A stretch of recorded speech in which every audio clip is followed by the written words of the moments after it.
Welcome back to Eastern Panhandle Talk, our last half hour with Mike Hornby here, joined by John 1 and John 2. I don't know which one's which, but thank you for joining me, gentlemen. Appreciate it. You're welcome. As is often the case, the best part of the show is not on the air. You're right. We are joined this half hour by a very good friend of the family. Again, I want to say thank you for everything that Scott's done for our family over the last 2 years. Delegate Scott Heckert from Parkersburg. Can you hear us, Scott? Hello, all. How are you? Good morning. Doing well. Scott, Good. Introduce yourself to our audience and give us a little background on what you do and what you do in Parkersburg and why you chose to run for the House of Delegates. Well, I'm in the transportation. I'm Delegate Scott Heckert from Wood County, 13th District. My family's involved in non-emergency medical transportation and the transportation business and the taxi cabs. And I chose to run because my favorite job is I'm a grandpa. And somebody's got to do something to make a difference for the kids. And there's lots of things that can be done if people work together. Taking the stance of one way or no way, that's not going to help anybody or get anything done.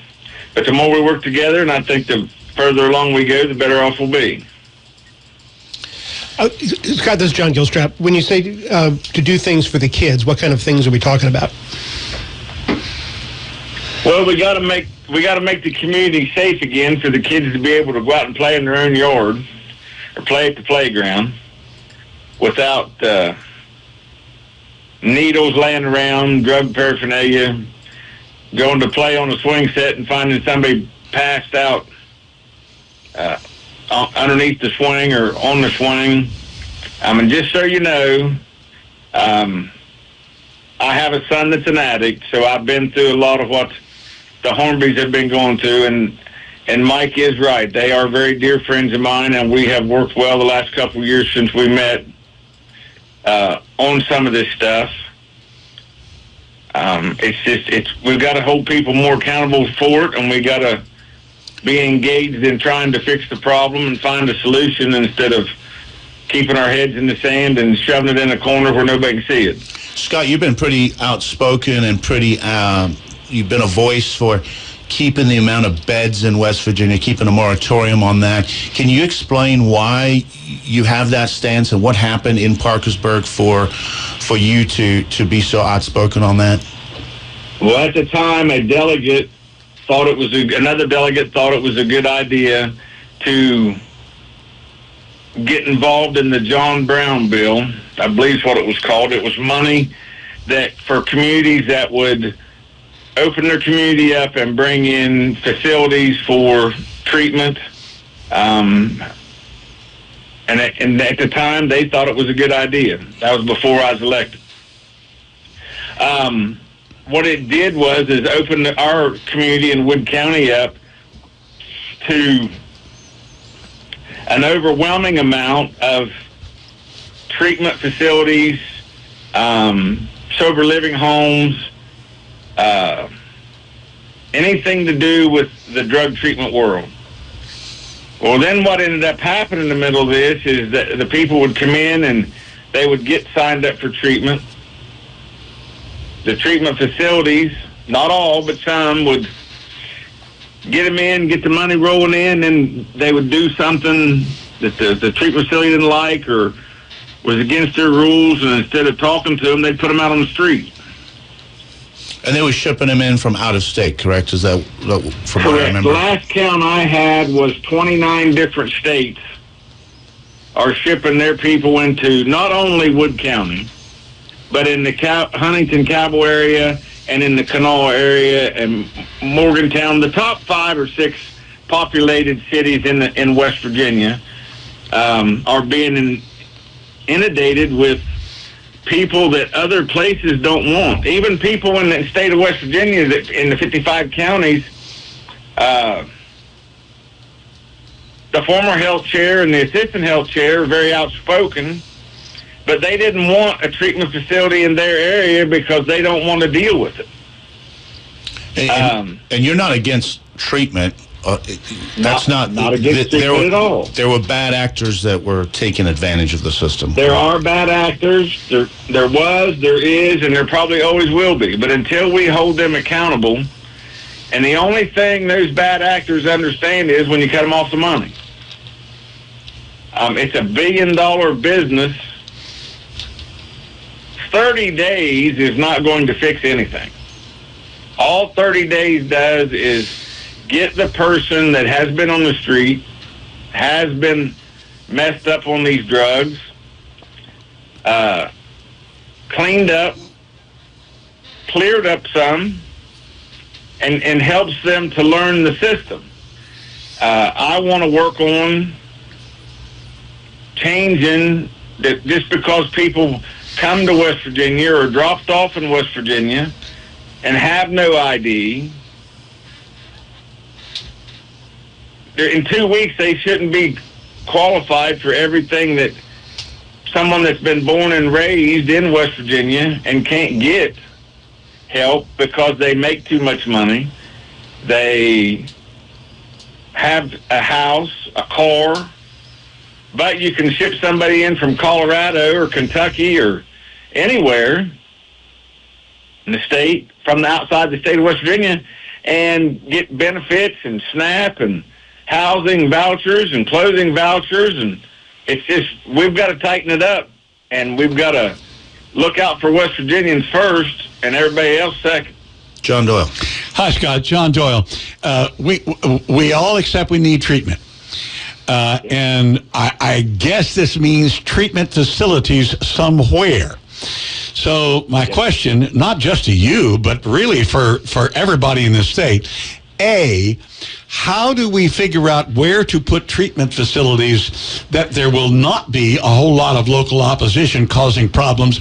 Or alternately, how do we figure out how to persuade people that maybe a particular treatment facility that will go somewhere near them isn't going to cause the problems that they fear it might cause? Well, I don't mean to be a smart aleck, but if you can answer that question, we can all retire off your idea. We got to have a little humor in this somewhere because it's too serious of an issue. Those issues are going to be hard to do because of the bad actors and the previous, since it started. That is also going to be an issue that is going to take some talking in the communities, some understanding that Community A, let's say, has all the treatment facilities in with the majority of them. Community B doesn't have any. Community B wants to send their drug addicts, their problem people, to a different, not in their community. They want them to get help, but they don't want them to get help in their community. But they don't mind sending them to Community A. That is where I come up, me and a group of other people come up with the fact of don't have them all in one area. 250 beds per community is plenty. It's actually more than what I wanted. Is that the moratorium that we have right now, Scott? It's Yes. 250 beds per county. Is that correct? Yes. And that's only for methadone. Is that correct? No, that's for treatment. That's for drug treatment facilities. Okay. Methadone is a completely different animal. Now, how does this is John Gilstrap? How does a program like that get the guy off who's got a needle in his arm sleeping on the swing set in the park?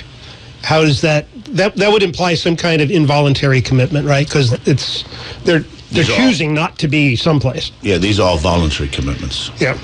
Yeah. Well, they can involuntarily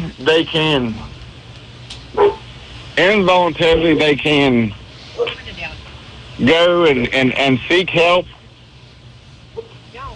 It doesn't always work.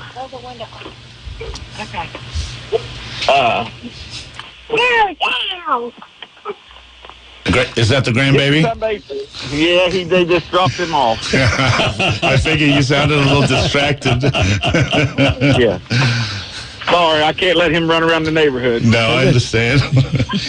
So, where do you draw the line, in your opinion, Scott? Because you and I have had this conversation off air.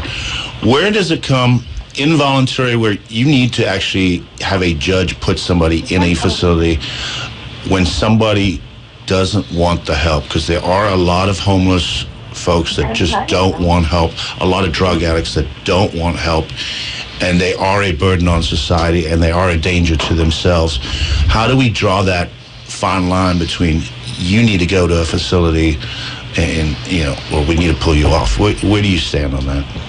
Well, we're going to have to change the laws, because where do you draw the line on taking away somebody's constitution rights? Yeah. Where do you and I both have been with this, with children that we have, that to us, they're our kids. To society, they're adults. That's another one of them $64 million questions. Right. That, yeah, but not an easy answer too. It occurs to me, I've been blessed not to have these issues, but I presume, I certainly know in Mike's case, there's a stable place for the addict to be, right? And it's dry, and it's not among human traffickers and all of that.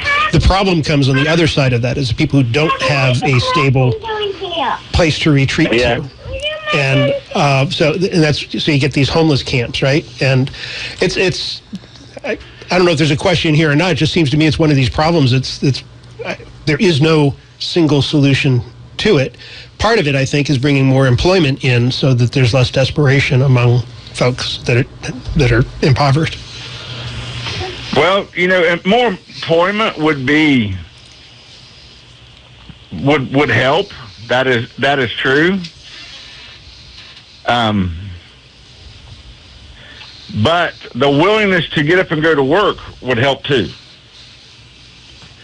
We've got plenty of jobs. If you drive around in Wood County or any other counties that we go in, being in the legislature, we get to get around and see a lot of different places, and a lot of different places. You see signs out, help wanted. Build your own schedule.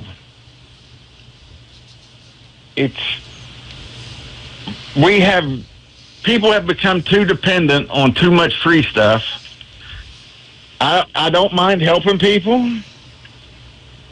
I think that people that need help should get help, but I also think that people should find a way they've got to help themselves a little bit. An old military saying is, if you want to be successful in a day, the first thing you do is get out of bed and make your bed. That's your first thing you do. If you make your bed, you're successful all day, because you have already accomplished something as soon as you got up, or something to that effect. Scott, let's switch gears a little bit. Obviously, we're out of session. We're in interims. What are you and your committees and the folks you were working with, what are you working on during interims, and what are some of the things that you plan on introducing next year? Looking forward, what do you look forward to working on? Well, we're going to have meetings with the different policy holders and stakeholders. Hold on a second. What's wrong with you? Oh, he's just playing. He didn't mean to hurt you. Well, Scott, we'll catch up with you once you beat the children. We'll take him off the air for a second. Maybe Colin can bring him back up and listen when he's ready. But there are not that many jobs available. I know several people who are close to me in the Eastern Panhandle, which is the economic driver, and it's hard to get jobs here. Oh, I think there's tons of jobs here. But we have openings all over. It just depends on whether you want to do that job. Well, I mean, not everybody has the skill to do certain things. Not everybody wants to be a construction worker. But right. for whether it's retail or it's they're hard to come by. No, that is absolutely right. In many cases, there are jobs available, but the people with the skill sets don't have the skill sets to match the jobs that are available. Well, and that's where I think Allison comes in perfectly. That's right. If we can educate those people in the way that... I think you're right. That we actually educate them in the positions that we're looking for, because yes. You look at Rock's convenience store. I know you don't want to be a cashier, but for $20 an hour, $18.75 with no education requirements, yep. All you got to do is punch a button. That's a pretty decent job. Procter & Gamble has many openings still. The kitty litter plant, there are many jobs available. It just depends if you want to do those. I think the issue is these folks get into drugs, they get into problems, they do something stupid, they go to jail. And that's when the snowball starts. And I don't think we're doing enough work on, let's work on them either when they come out of jail or while they're in jail or before they're in. Let's start educating, giving them those skills that they'll happen to do something. Yes. And, unfortunately, I think it's a stigma. It's on every job application. Have you been arrested? It's one of those things. You could have had a little bit of marijuana. I'm certainly not advocating marijuana. I'm against it. I wouldn't legalize it or anything like that. But you could have made a stupid mistake driving down the road, and now you're scarred for life, and nobody wants to hire you, even though, because they can't ask what you did, and even if you're honest. And even if they're not completely prejudiced against those who have been arrested, if you get two candidates, one has a history of being arrested and the other does not, then the... tablet. I think I want to watch it again. Yeah, there's so many different issues to tackle, from the job situations, from the if they're arrested, if they've been in jail, if they haven't been in jail, what the crime is. Yeah, I think it comes back to education. Like John said earlier in the show, it all comes back to education. And I never thought I'd say this. I've been in the legislation 3 years now, and I've been on education for 3 years. I never thought it was that bad. I never thought that was the issue. But I do think it comes down to education, whether it's education on schools, education in higher ed, the 2-year schools, or adult education on small skills training and job training. It's everything. Yeah. And also, education is a big part. That is correct. But accountability is a big part, too. Look, I'm a big Second Amendment person. I'm a big individual rights person. But where does one's rights start and another one's rights stop? Mm-hmm. A lot of the issues we deal with on an everyday basis in the legislature and the stuff we do in Charleston is, for 1,000 people, do you do something that's going to affect 1 million people? But because 1,000 want it and they're the ones screaming the loudest, do you do it? But yet on the 1 million people, do you step on their rights? But isn't that the spiral of the treatment center issue, that the vast majority of people don't have someone that needs the treatment, the vast majority of people haven't walked that walk. So it's very easy to say, no, I don't want this treatment center. Get rid of them. Get rid of the problem. I don't want to see it. Ugly, cover it up, and just move on. I think that's a lot of what's going on right now. It's hard to you get the ballot box, and are you going to vote for more money to go to a thing that is, addiction has that stigma to it to begin with. It comes down to education, I guess. I think in West Virginia over the last, I think we were hit by the opioid epidemic way worse than any other state. So I think when I talk to people around town or around the community, I don't know anybody that doesn't know somebody that has an issue like this. So I think it really is at the forefront of our thinking in West Virginia that we have this issue. We have come a long way, don't get me wrong, all those numbers are way down since the height of the epidemic. I think the West Virginia Forest Foundation is just been amazing for us. I think it's got real possibilities of moving us forward. John? No, I agree with that. I do think, and this goes back to, I was listening earlier to and I've only heard the last of the fourth of the 4 series.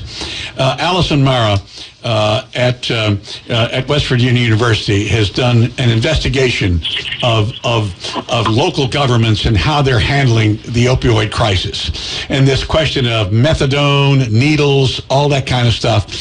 And there are it just appears like there are all kinds of stigmas against treatment programs, some of which may be very, very good in handling this, but it's difficult. Again, we were talking about treatment centers earlier.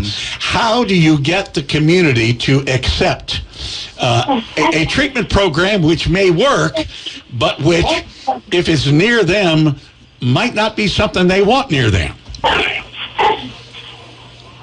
Well, we see that here in Martin. That goes through the education side. That goes with working together to... Be quiet. I can't hear the tablet. We see this issue in downtown I'm sorry, Martinsburg. my grandson keeps chiming in. When you go down toward the mission, I love Pastor Tim. He's a great guy, but that particular corner is a scary corner, just because of who's there, and that's the beginning of those gorgeous homes, but that's a scary corner. Delegate Scott Heckert, thank you so much for your time today. We appreciate it. Please give your grandson a big kiss on the forehead. Tell him we love to hear from him. I appreciate you all being understanding. I'm sorry we understand. for the interruption. We all got them. Anytime that I can be of assistance to you all, let me know. Thanks, Scott, for your time. You're listening to WRNR and watching TV 10. We'll take our last break, and we'll be right back.